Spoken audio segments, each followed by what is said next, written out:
Payong ko.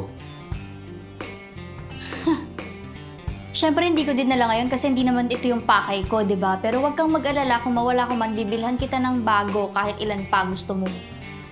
Tingin mo di ko kayang bumili ng payong? Balik mo yun. Bigay ni mama yun. Huwag kang mag-alala. Ibabalik ko, idadaan ko sa bahay niyo para hindi ka na magmaktol na parang bata dyan. Sinasabi ka ba? Ulitin mo nga. Ang sama ng ugali mo, susumbong kita sa mama ko. Wow.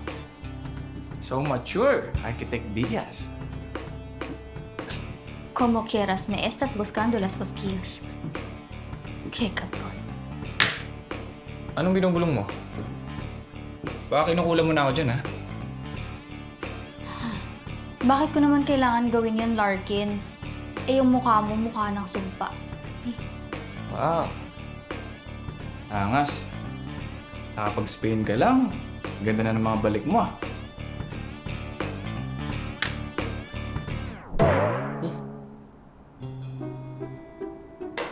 Oh. Semi-middle finger.